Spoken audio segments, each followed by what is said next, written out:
নমস্কার বন্ধুরা, রাজনীতিতে আপনারা দলবদল তো অনেক দেখেছেন, কিন্তু বাংলায় তো এবার পুরো দলটাই গায়েব হয়ে যাওয়ার জোগাড়। মানে যে তৃণমূল কংগ্রেসকে মমতা দিদি নিজের রক্ত জল করা পরিশ্রমে তৈরি করলেন, কাল রাতে 60 জন বিধায়ক আর 70 জন কাউন্সিলর মিলে দিদিমণিকেই নিজের দল থেকে গেট আউট করে দিয়েছেন। এটা তো ঠিক সেই রকম ব্যাপারটা হয়ে গেল না, যে ছেলেমেয়েরা বাবা মাকেই বাড়ি থেকে তাড়িয়ে দিয়ে বলল, আজ থেকে তোমরা তোমাদের নিজেদের ব্যবস্থা নিজেরা করে নাও, তোমাদের সমস্ত সম্পত্তি এখন আমাদের। দেখুন ভাই, আমরা কোনো ছোটখাটো বিদ্রোহী নেতা নই, আমরা হলাম হোটেল মার্কা বিদ্রোহী নেতা। বিধানসভার বাজেট অধিবেশন শেষ হতেই আমরা সোজা হোটেলে গিয়ে উঠলাম। মেনু কার্ড দেখার আগেই আমরা দিদির পাত্তা কেটে দিলাম।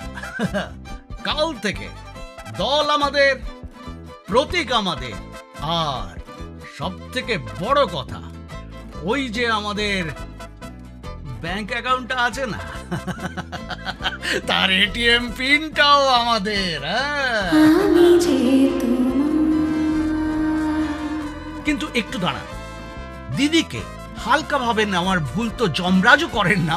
বিদ্রোহী নেতারা যখন হোটেলে বসে পনির টিক্কা খাচ্ছিলেন আর ভাবছিলেন যে সকাল হতেই ব্যাংকে গিয়ে চেকবুকটা নিজেদের নামে সই করিয়ে নেবেন, ঠিক তখনই খেলাটা ঘুরে গেল।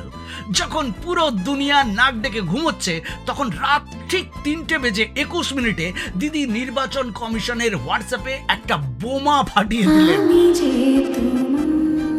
হুম্বা হুম্বা রুম্বা রুম্বা কাম্বা কাম্বা, তোমরা সব রাতে হোটেলে বসে মিটিং করবে আর আমি ঘুমোবো? তোমরা নতুন ওয়ার্কিং কমিটি বানাবে, তার আগেই আমি পুরনো কমিটিটাকেই বদলে দিয়েছি। তোমরা আমাকে কাল দল থেকে বের করবে, আমি নিজেকে আবারও ন্যাশনাল চেয়ারপারসন ঘোষণা করে দিয়েছি। যাও এবার ব্যাংক ম্যানেজারের কাছে গিয়ে বলো দেখি, আমার সই ছাড়া 1 টাকাও তোলো দেখি। খেলা হবে, তাও আবার রাত 3টের সময়। বন্ধুরা, আসল লড়াই তো আদর্শের নয়, আসল লড়াই হলো রোকড়া, অর্থাৎ টাকার।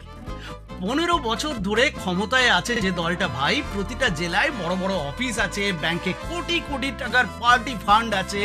এখন বিদ্রোহীরা বলছেন যে আমরা 21 দিনের মধ্যে নতুন কমিটি বানিয়ে আইনি পরামর্শ নেব যে ব্যাংক অ্যাকাউন্ট কিভাবে নিজেদের কবজায় আনা যায়। আরে মশাই, আপনারা আইনি পরামর্শ নিয়ে কোর্টের দরজা খটখট করতে করতে দিদি ওদিকে ব্যাংক ম্যানেজারকে চা বিস্কুট খাইয়ে অ্যাকাউন্টটা ফ্রিজ করিয়ে রেখে দেবেন। এখন অবস্থা এমন দাঁড়িয়েছে যে ওদিকে শরদ পাওয়ারের পার্টি গেল, উদ্ধব ঠাকরের পার্টি গেল, আর এখন দিদির পার্টির উপরেও সেই সেম টু সেম ফর্মুলাই চলছে। আজকালকার রাজনীতি দেখে মনে হয় দলকে কিভাবে রাতারাতি হ্যাক করতে হয় তার একটা স্পেশাল ক্র্যাশ কোর্স চলছে। মাত্র 30 দিনে নিজের দলকেই পরোয়া না করে পর করে দিন। আর এই পুরো ড্রামায় সব থেকে বড় বলির পাঁঠা কে হল? আপনি আর আমি, অর্থাৎ আমাদের মতো সাধারণ মানুষ। আমরা সাধারণ মানুষেরা হোয়াটসঅ্যাপ গ্রুপে নিজেদের পিসেমশাই, জেঠু কিংবা বন্ধুদের সাথে দিদি আর বিজেপির নামে মারপিট করে ব্লক খেললাম। আরে এখানে নেতারা 3 মাসও কাটলো না, এমন ভাবে দল বদল করছেন যেন সকালের চায়ের পর বিকেলের কফি। এরা ভেতরে ভেতরে সবাই এক বস। তাই আজকের জ্ঞানের কথা এইটুকুই বন্ধুরা, নেতাদের চক্করে পড়ে নিজের বন্ধু বা আত্মীয়দের সাথে সম্পর্ক নষ্ট করবেন না। কারণ নেতারা তো এসি হোটেলে বসে পার্টি বদলে নেবেন, কিন্তু সকাল হলে আপনাকে নিজেকেই কামিয়ে খেতে হবে।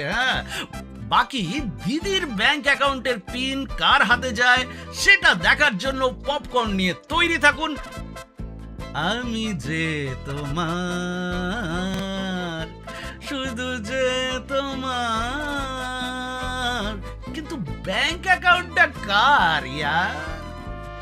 টাটা। আবার দেখা হবে পরের এপিসোডে, আবার কোনো রাজনৈতিক ঘটনা নিয়ে এই স্যাটারের মাধ্যমে আপনাদের সামনে আসবো। আর ততক্ষণ আপনারা সুস্থ থাকবেন, ভালো থাকবেন। আর আমার চ্যানেলের নাম হলো পাবলিক আড্ডা, কমলেশের সাথে পাবলিক আড্ডা। চ্যানেলটাকে সাবস্ক্রাইব করে নিন যদি ভালো লাগে, যদি ভালো না লাগে কোনো করার দরকার নেই। যদি ভালো লাগে সাবস্ক্রাইব করে নিন, আর সেই সাথে লাইক কমেন্টটা করবেন। মানে কমেন্টটা করলে না ইউটিউব আমার চ্যানেলটাকে একটু এখানে এগিয়ে দিতে পারে। তো কমেন্টটা করবেন আর শেয়ার তো করবেন, ভালো লাগলে অবশ্যই শেয়ার করবেন। নমস্কার, আজকে এই পর্যন্ত।